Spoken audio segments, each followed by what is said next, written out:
Sim, Jesus. Sim, Pai, nós declaramos isso. Isso é uma verdade. Nós cremos no nome de Jesus. Nós cremos que Jesus Cristo, o Teu Filho, Ele se encarnou, Ele veio como homem a esta terra. Ele pisou nas ruas poerentas ali da Judéia, de Jerusalém, de todas aquelas cidades. Pai, nós sabemos que Ele esteve ali, que Ele manifestou o poder e o amor de Deus, Ele operou milagres, Ele transformou as situações, Ele transformou a vida do ser humano. E Ele se entregou em uma cruz por amor, porque Ele nos ama, porque Ele queria reconciliar-nos com o Pai. Obrigado, Jesus, por aquilo que o Senhor fez. Obrigado porque hoje, esse tempo de ceia, será para celebrarmos esse gesto, este ato, esta ação que o Senhor realizou a nosso favor. Obrigado, Jesus, e nós declaramos que nós cremos no Senhor. Nós declaramos que nós cremos em Ti. Nós declaramos que o Senhor é parte das nossas vidas. Nós declaramos que Cristo Jesus está em nós, que nós somos um com Ele, Ele é um conosco. E quando abrimos os nossos lábios, é Cristo falando. Quando estendemos as nossas mãos, é Cristo tocando. Pai, que o Senhor possa colocar, através do Teu Santo Espírito, uma convicção, uma certeza tão profunda nos nossos corações, de que nós possamos entender que a manifestação do reino de Deus, ela acontece em cada um de nós, em nome do Senhor Jesus. Pai, nós estamos aqui nessa noite para celebrar e para adorar o Senhor.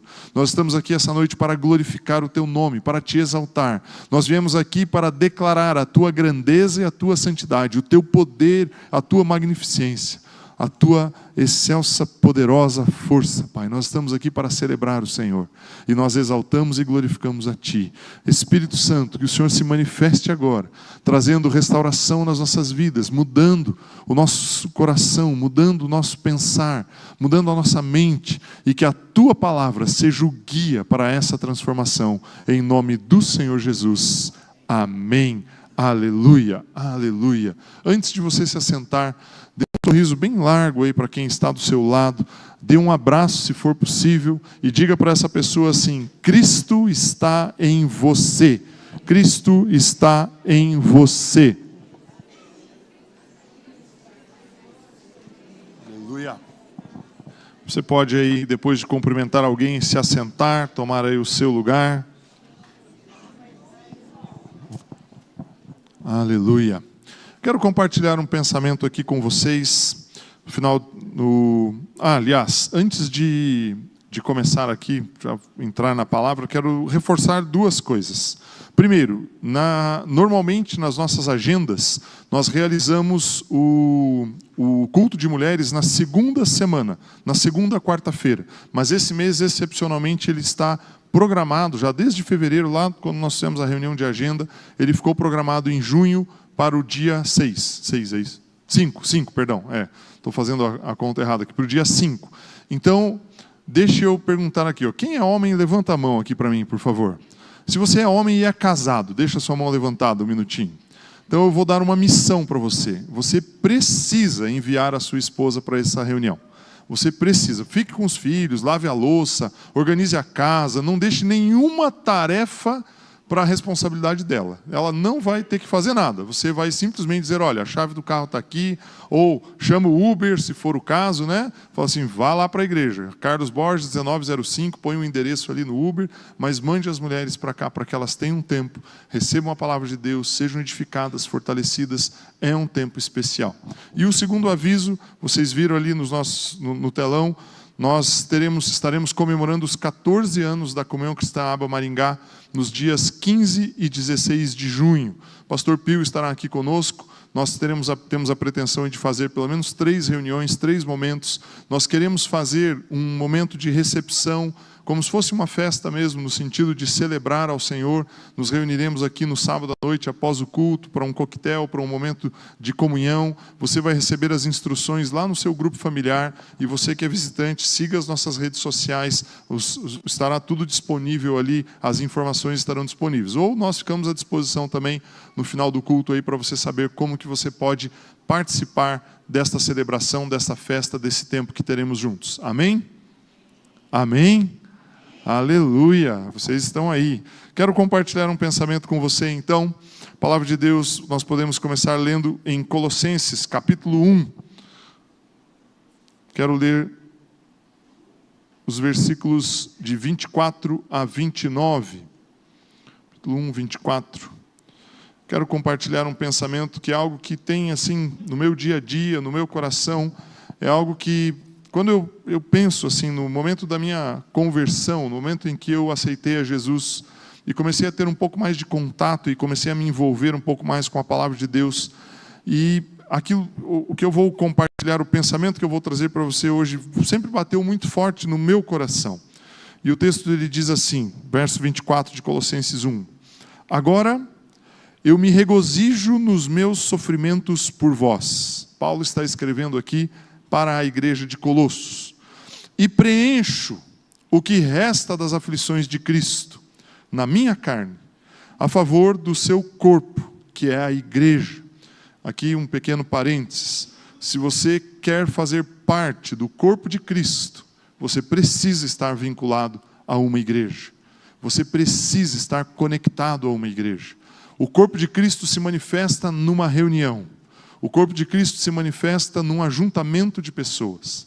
A igreja é o corpo de Cristo, e o corpo de Cristo representa a igreja sobre a face da terra. Pare de, não queira seguir uma carreira cristã sozinho. Não existe como você usufruir do todo de Deus na sua vida se você não estiver conectado no corpo, frequentando um lugar, sendo frutífero neste lugar. Você precisa estar ligado ao corpo de Cristo. Verso 25, fiz um parênteses aqui já quase com um ponto, né? E o Paulo continua escrevendo assim, da qual me tornei ministro. Então ele fala do corpo de Cristo, que é a igreja, da qual ele se tornou ministro, de acordo com a dispensação da parte de Deus que me foi confiada a vosso favor, para dar pleno cumprimento à palavra de Deus. E aí o verso de número 26, ele diz assim, o mistério que estivera oculto nos séculos e das gerações, agora, todavia, se manifestou aos seus santos. Alguém aqui é santo? Erga sua mão se você é santo. Você é santo. João fez a abertura aqui lendo um texto de Romanos, né, João? Cadê o João lá? Acho que era Romanos, falando sobre a justificação que temos em Cristo. Somos justificados, santificados nele. E qual era esse mistério que estava oculto e ficou oculto por muitas gerações e por muitos séculos? Paulo explica no verso 27, aos quais Deus quis dar a conhecer qual seja a riqueza da glória deste mistério entre os gentios, isto é, Cristo em vós, a esperança da glória, o qual nós anunciamos, advertindo a todo homem e ensinando a todo homem em toda a sabedoria, a fim de que apresentemos todo homem perfeito em Cristo. E finalizo no 29, para isso é que eu também me afadigo, esforçando-me o mais possível, segundo a sua eficácia que opera eficientemente em mim. Paulo está dizendo assim, eu me esforço com tudo que eu posso, eu dou todo o meu vigor, eu dou todo o meu esforço, eu me coloco com toda a minha, eu diria, o meu corpo, a minha alma, o meu espírito, de uma forma completa. Ele se coloca integralmente para ensinar algo para a igreja. E o que é que Paulo gostaria de ensinar? Que a igreja entendesse que Cristo está em nós. E Paulo ele fala que isso é um mistério, que isso é algo que ficou oculto por muitas gerações, por muitos séculos. É isso que ele diz ali no verso de número 27. Eu vou ler novamente aqui. O texto no verso 27 diz, aos quais Deus quis dar a conhecer qual seja a riqueza da glória deste mistério, que é algo que estava oculto, entre os gentios, o mistério entre os gentios, isto é, Cristo em vós. E aqui eu paro e fico, isso que eu quis dizer no comecinho, quando eu aceitei a Jesus 30 e poucos anos atrás, isso foi algo que me marcou de uma forma tão impressionante. Eu falei assim, espera um pouquinho, então quer dizer que ao aceitar Jesus, o Espírito Santo habita em mim, de uma maneira que o Deus, que é um só, mas Ele é três, Deus Pai, Deus Filho, Deus Espírito Santo, Ele está em mim, eu tenho esse privilégio. Isso tem que mudar o nosso jeito de ser, isso tem que mudar o nosso jeito de pensar. Nós precisamos ter uma compreensão completa, plena, da importância que isso tem, do fato de que Cristo habita na minha vida e na sua vida. Então fale assim: Cristo está em mim e eu estou nele. Você acredita nessa frase que você acabou de declarar? Você crê que Cristo está em você? Você consegue entender e olhar e falar assim: espera um pouquinho, será que o que eu estou falando aqui é realmente algo verdadeiro? Do fundo da minha alma, do fundo do meu espírito, com tudo que eu tenho, com tudo que eu sou. Será que ao você acordar de manhã e olhar no espelho, você consegue ver Cristo em você? Ou só vai ver ali umas ramelinhas escorrendo no olho, a cara meio amassada? Será que você consegue, ao despertar, ao abrir os seus olhos, compreender a importância que existe de Cristo estar na sua vida?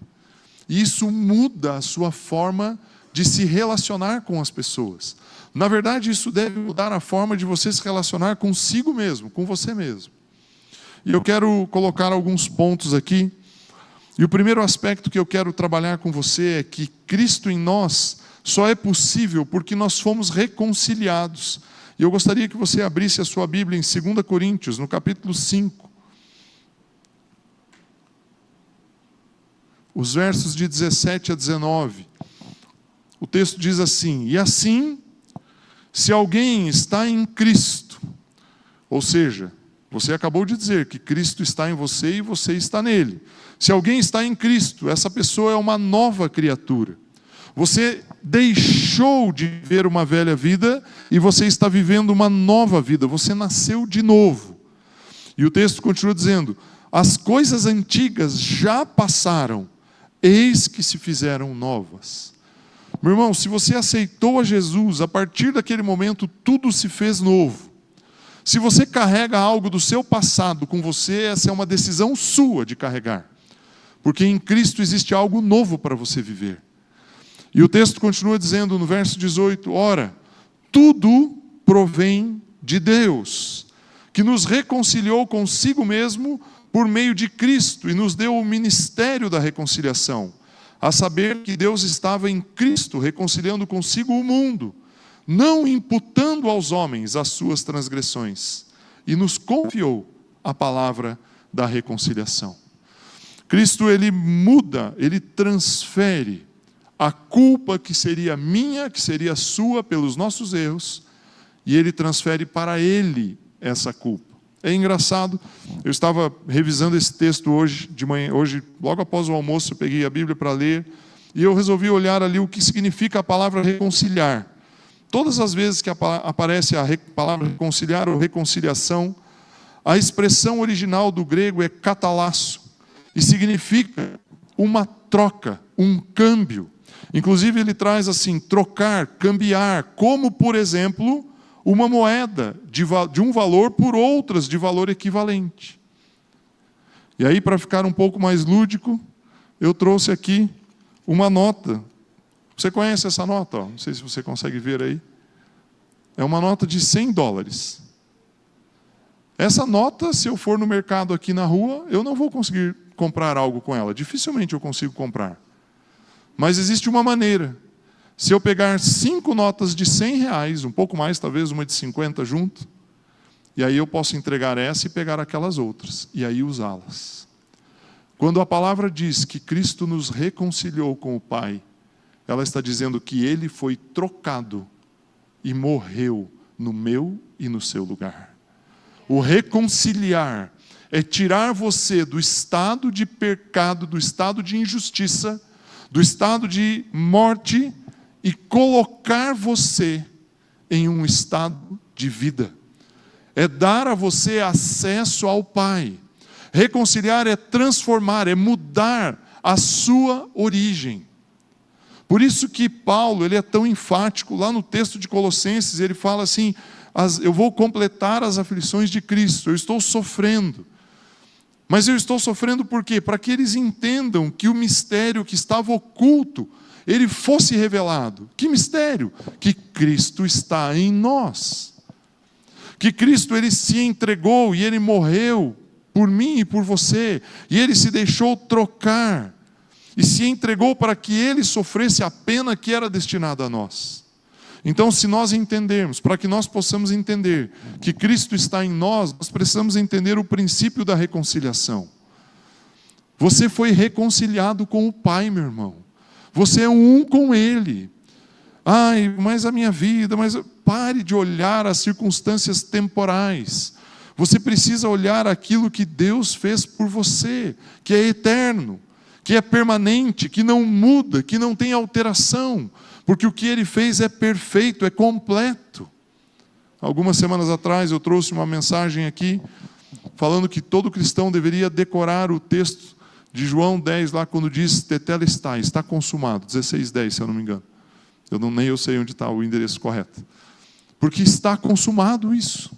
Meu irmão, você foi perdoado. Não existe transgressão grande o suficiente que te impeça de chegar a Deus. Não existe. Jesus, ele pegou a vida dele e cambiou, trocou pela minha e pela sua. Eu trouxe a nota aqui de dólar para você entender uma coisa. Uma nota de dólar vale 5 notas de R$100, mais uma de 50 aproximadamente. Existe uma equivalência, mas existe uma equivalência no valor, não na quantidade. E aí um homem, texto que o João leu, né? Pelo sacrifício de um homem, 8 bilhões de pessoas que estão sobre a face da terra hoje valem essa vida. Você entende o que eu quero te dizer? Todas as outras pessoas que pisaram na terra, que já partiram, valem essa vida. A vida de Jesus pagou o preço por cada um deles. A equivalência na quantidade de uma vida por outra é absurdamente grande. O que Jesus fez por mim e por você não tem preço, não tem como. Agora, o que você precisa fazer? Você precisa crer, você precisa aceitar isso. E o fato de você entender que Cristo está em você traz uma consequência. Olhe Romanos capítulo 5, os versos 1 e 2. Crer em Jesus, estar em Jesus, nos traz uma consequência que diz assim, justificados, pois, mediante a? Não existe ato, não existe gesto, não é você pular, você orar, você gritar, não, é crer. Você precisa crer. Por isso nós cantamos, o último cântico que nós cantamos é, creio em, meu irmão, creia em Jesus. Quando nós montamos, trabalhamos para uma celebração aqui, nós queremos que você saia daqui entendendo que existe uma pessoa central na sua vida, e não é você mesmo, é Jesus Cristo. Se você colocar Jesus no centro da sua vida, as coisas se transformam ao seu redor. Agora, nós precisamos crer nisso, efetivamente.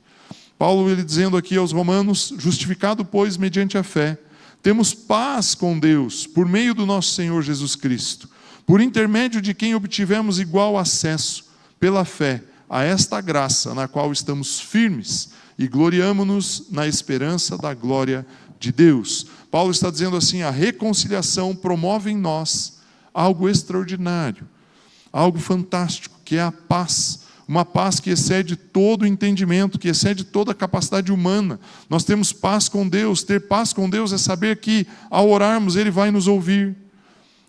Ao clamarmos Ele vai nos responder. Ao colocarmos uma circunstância e uma situação diante dEle, Ele vai responder. Você entende o que eu quero dizer? Ter paz com Deus é você não ter medo de Deus.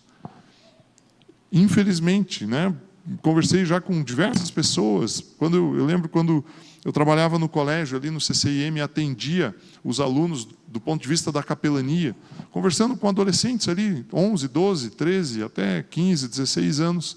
Muitos, especialmente os adolescentes. Às vezes, quanto mais novinho, mais esse pensamento nasce, brota, se enraiza na mente da criança, do adolescente. De que, eu cometi um erro, eu briguei com a minha mãe, eu bati no meu irmão, eu cometi um pecado, e agora Deus, então, vai me punir. Deus, Ele não quer me olhar. Deus, Ele está... Sabe o que eu estou te dizendo? Recentemente, a Andréia atendeu uma criança de 10 anos na escola. Ela está trabalhando lá com capelania, E o menininho, numa brincadeira, um tempo atrás, 2 anos atrás, ele jogou uma pedra para cima, estava junto com outras crianças, e a pedra bateu na cabeça de um dos meninos que estava junto.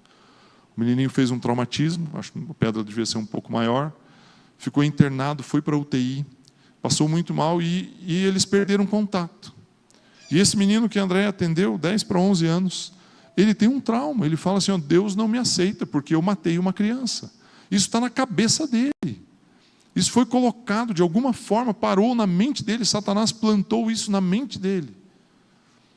E aí, quando o texto de Paulo, de Romanos 5, 1 e 2 diz assim, justificados, pois, estamos em Cristo Jesus, e nós temos paz com Deus.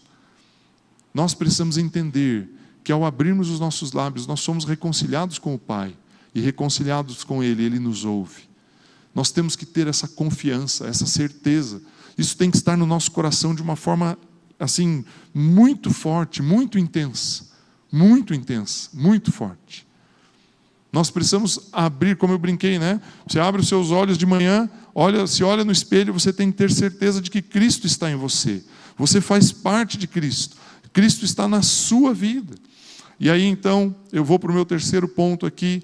Eu coloquei primeiramente que nós fomos reconciliados com o Pai. Nós temos paz com Deus por conta disso. E aí, então, em Cristo Jesus, nós somos conectados ao Pai. E nós fomos, por sermos adotados por Ele, estamos conectados a Ele. E eu quero ler João capítulo 15, os versos de 1 a 5.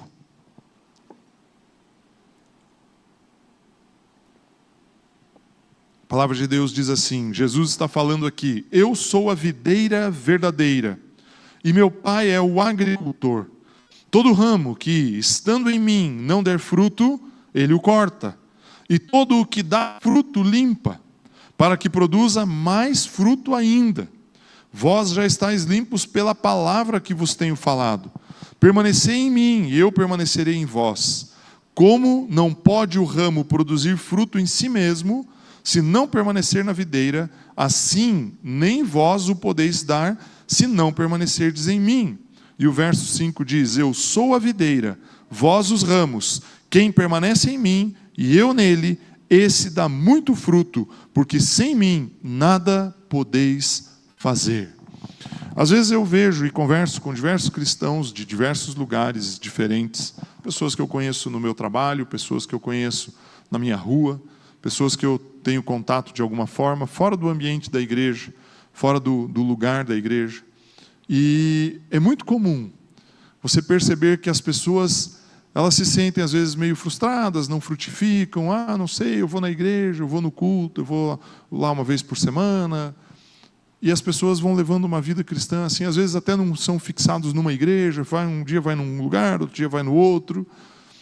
Tem muitas pessoas, e algumas que eu conheço pessoalmente, infelizmente, já tentei convencê-las, que dizem, não, eu não preciso de igreja, eu cultuo em casa, quando eu estou quando eu vejo que acho que eu preciso de alguma coisa, ou tem algum evento, eu vou, participo de um evento, participo de uma conferência. Tem crente que é só de conferência, só vai em conferência. Você monta uma conferência, põe ali, é um culto, mas você escreve lá, conferência, aí o pessoal vem.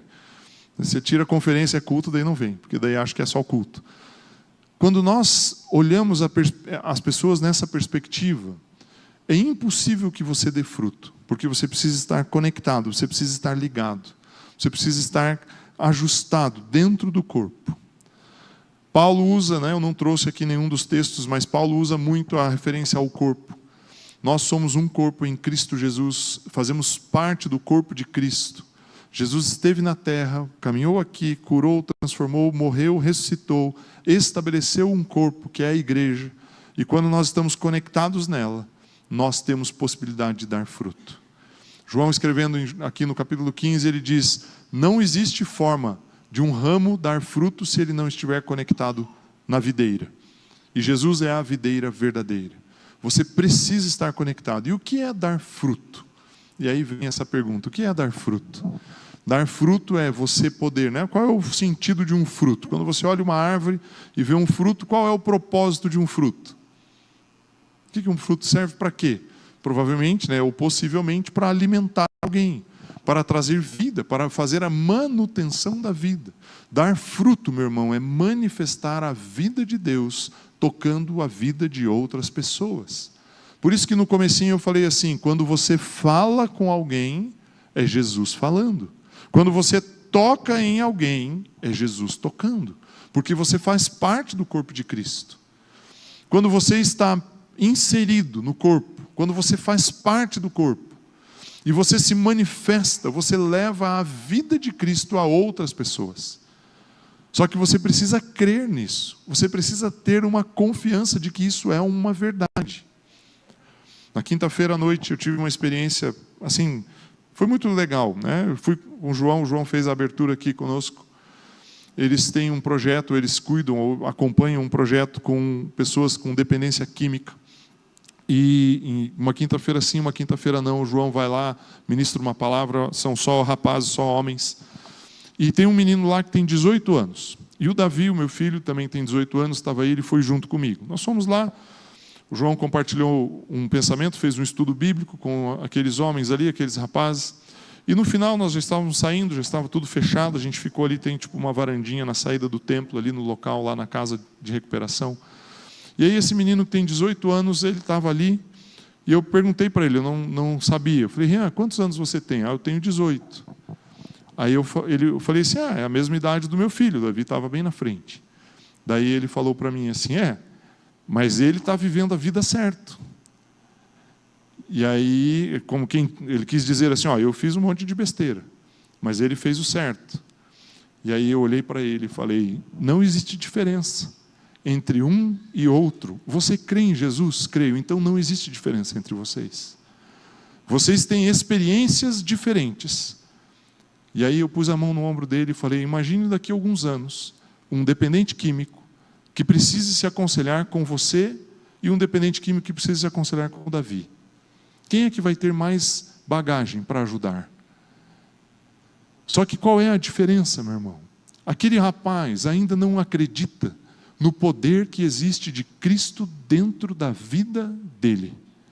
Ele precisa olhar para dentro dele e dizer assim, Jesus, eu creio que o Senhor está em mim, e a partir de hoje eu sou uma nova criação, eu nasci de novo, o meu passado, envolvido com drogas, com prostituição, com erros, com amargura, com brigas, com dor, ele terminou, e a partir de hoje eu sou teu filho, e eu vou manifestar essa filiação, essa herança a todas as pessoas com quem eu estiver. Meu irmão, se você que está sentado aqui entendesse isso, completamente, verdadeiramente, o seu dia muda, a sua vida muda.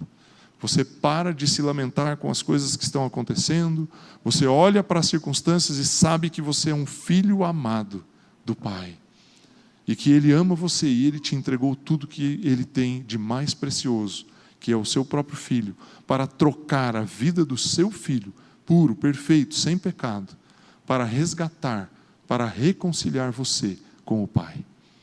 Meu irmão, o cristianismo é isso. A vida cristã é isso. A vida cristã não é você cumprir um monte de regrinhas, um monte de tarefinhas, um monte de coisas e dizer assim, Deus, eu fiz, chequei, fui na igreja, cantei, até falei, respondi o que o pastor perguntou, repeti. Não, meu irmão, isso não é vida cristã.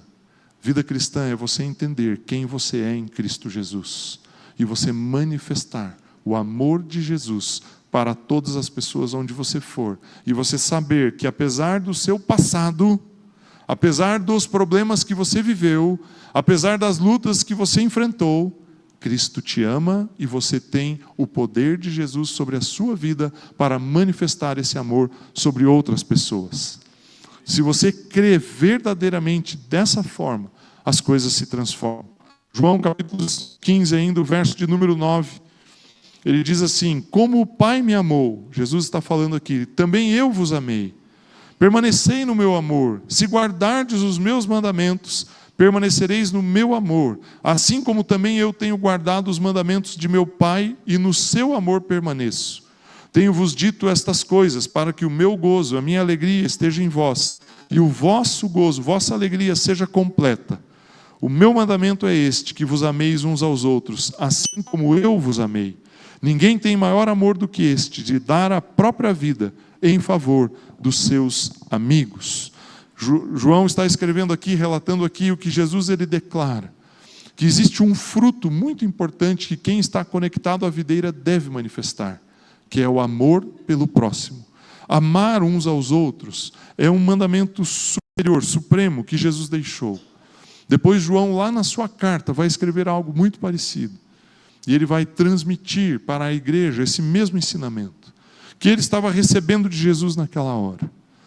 Não existe como, meu irmão, se você se conectou na videira, e a seiva da videira, que é Jesus, o sangue de Jesus, entrou na sua vida, não tem como você ficar indiferente ao que acontece ao seu redor.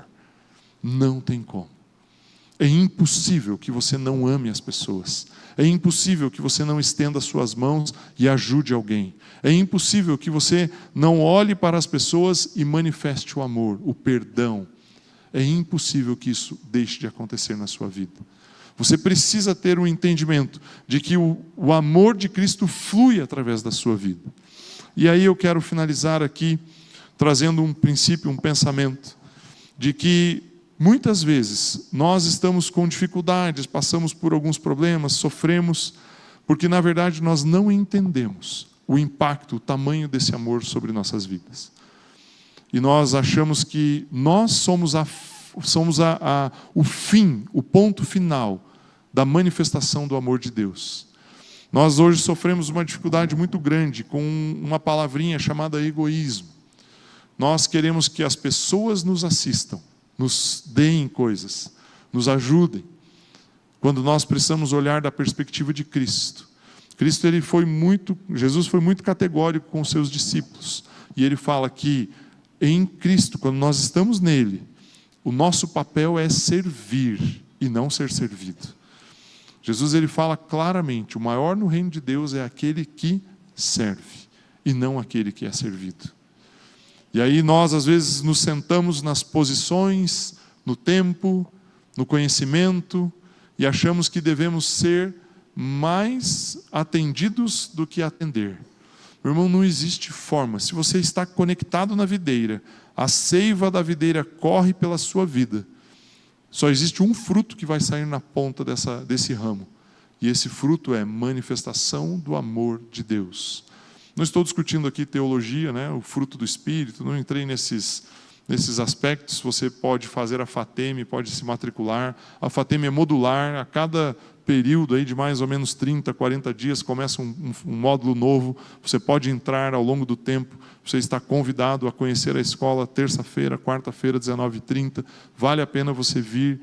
Né? Fiz um parênteses aqui de merchandise. Mas saiba que a videira vai derramar amor sobre os ramos. E se você está conectado como um ramo, você vai manifestar o fruto, que é o amor.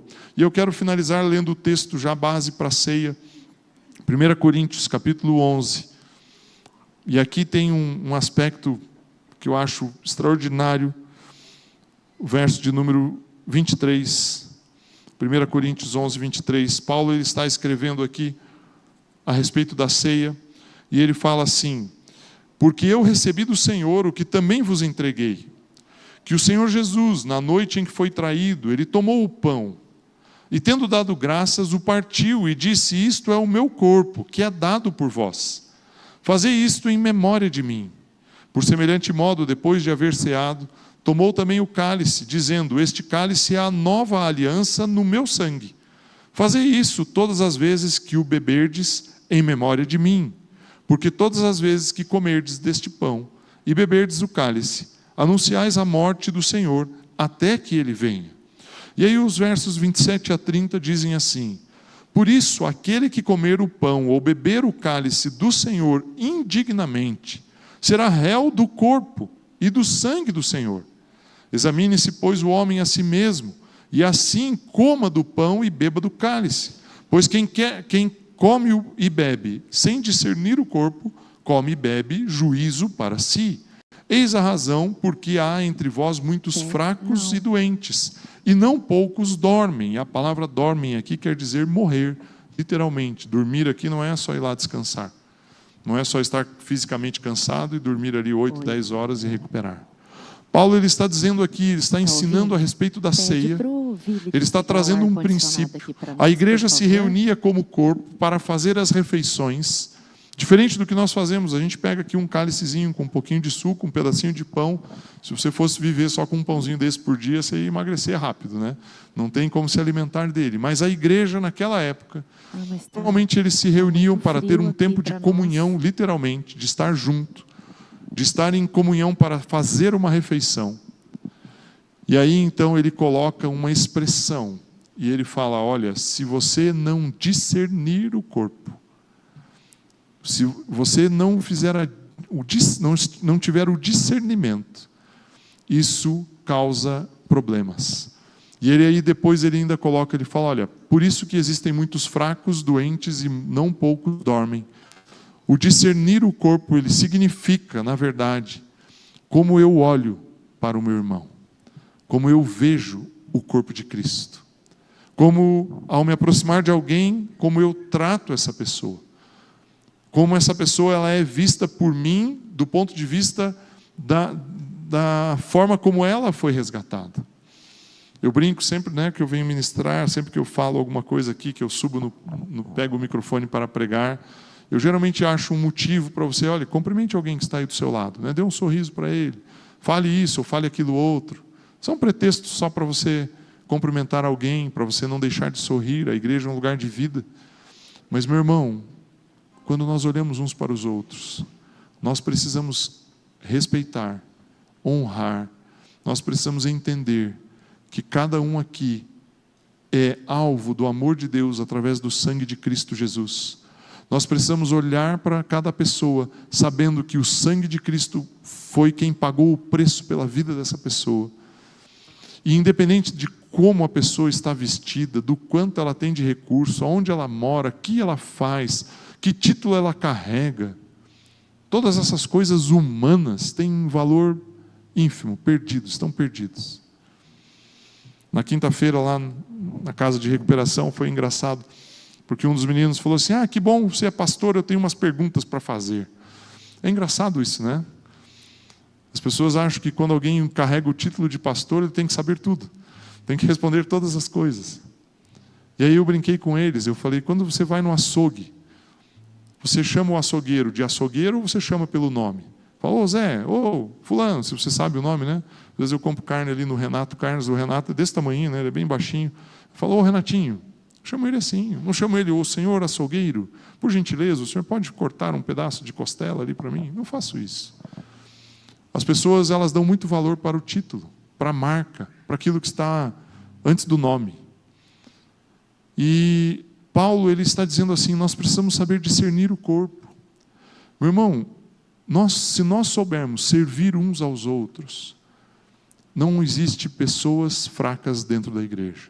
Fracas quando eu quero dizer assim, com sofrimento, com dor, com pesar. Quando nós entendemos que o nosso papel é mais servir do que ser servido, geralmente quem está numa situação de conflito, de dúvida, de dor, acha que, porque o fulano não fez isso por mim, porque o ciclano não fez isso por mim. É muito comum nós transferirmos a responsabilidade, mas nós como igreja temos esse papel de apoiarmos, de suportarmos. Quando nós olhamos uns para os outros, nós precisamos enxergar o que Cristo vê. Eu costumo falar que Jesus elevou demais o padrão do amor. Não é impossível. Porque os mandamentos antigos, né, Levíticos, acho que, se eu não me engano, ou Deuteronômio, diz que nós devemos amar os nossos amigos e odiar os inimigos. Aí Jesus vem no Sermão do Monte e fala, isso daí é fácil de fazer. Você precisa amar os inimigos.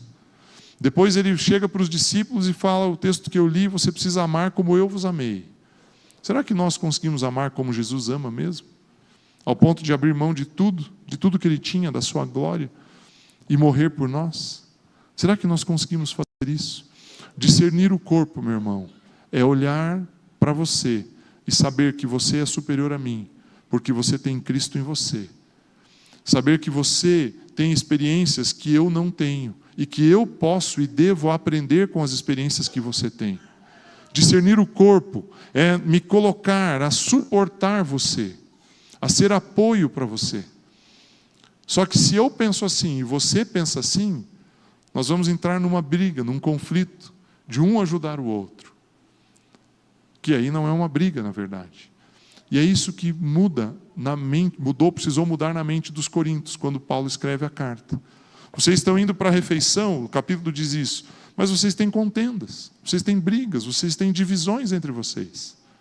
Vocês estão indo para o momento de cear ali, mas vocês têm um desentendimento. Então precisa haver um discernimento do corpo. Discernir o corpo é algo extraordinariamente poderoso.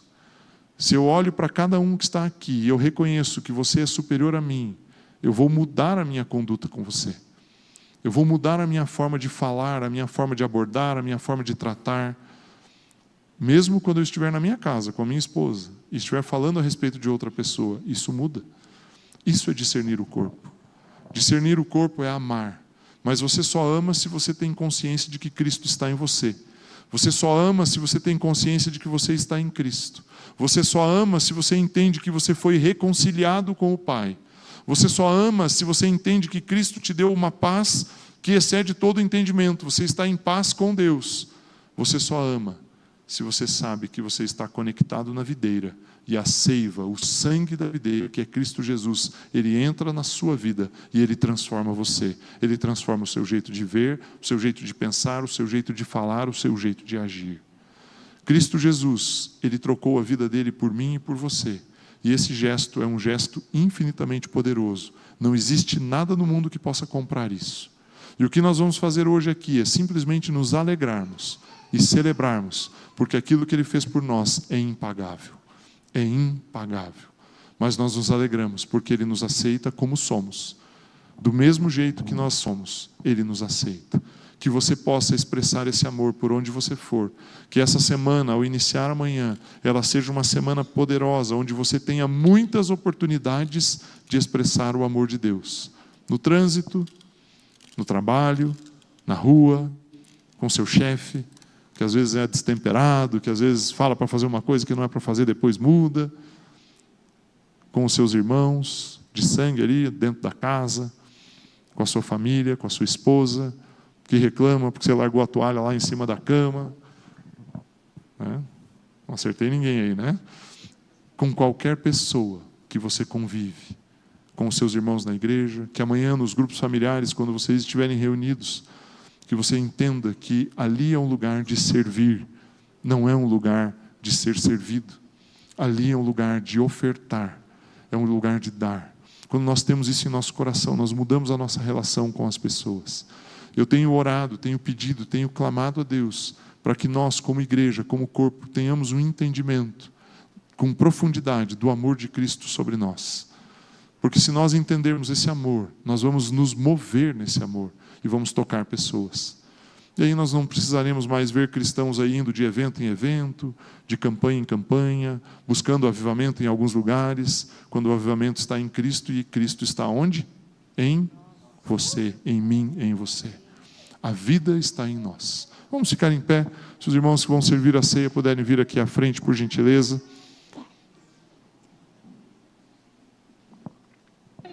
Antes de nós termos o tempo de ceia, eu preciso perguntar algo para você. Eu não posso deixar de fazer essa pergunta hoje. E eu quero que você se sinta muito livre. Aliás, eu declaro que você é livre e liberto, em nome de Jesus. E feche seus olhos, por favor. Eu quero te fazer um convite. Eu não sei se você, em algum momento da sua vida, você fez uma oração entregando a sua vida a Jesus. Se você nunca fez isso, se em nenhum momento da sua vida você orou, declarando que a sua vida pertence a Jesus, eu quero convidar você a erguer uma das suas mãos, e nós queremos orar com você. Amém? Deus abençoe, pode baixar a sua mão.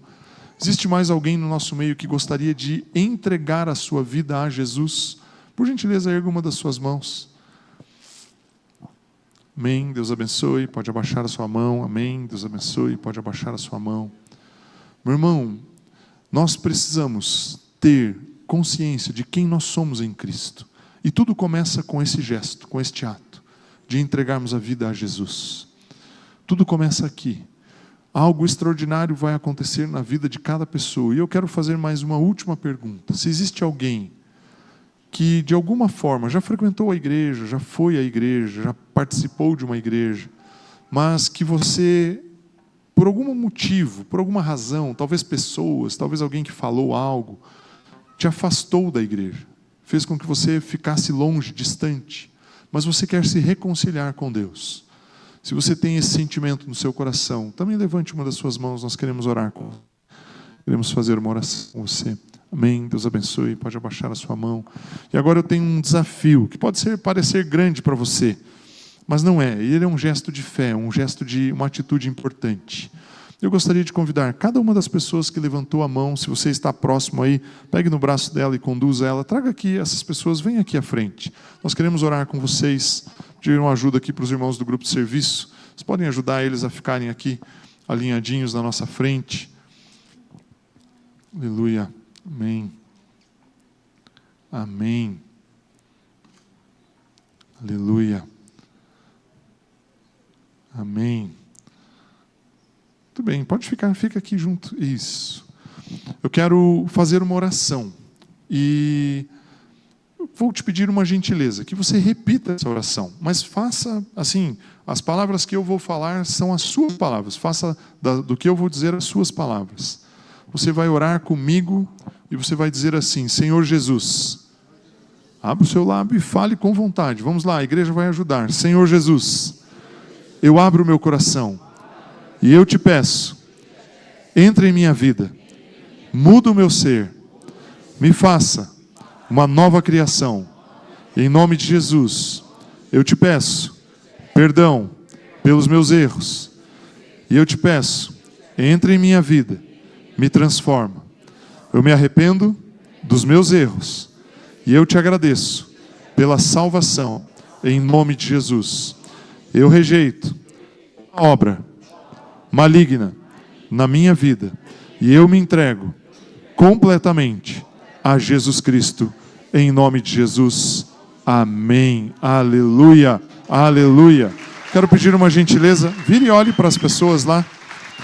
E eu quero que a igreja estenda a sua mão, você que está aí na sua cadeira, e diga assim: seja bem-vindo à família de Deus. Nós amamos vocês, em nome de Jesus. Aleluia. Amém. Aleluia. Precisa levar. Você pode voltar aí. Isso. Você vai levar eles na sala lá? Amém. Aleluia. Vamos louvar ao Senhor. E enquanto nós louvamos, os irmãos vão se posicionar aqui na ceia. Vamos adorá-lo.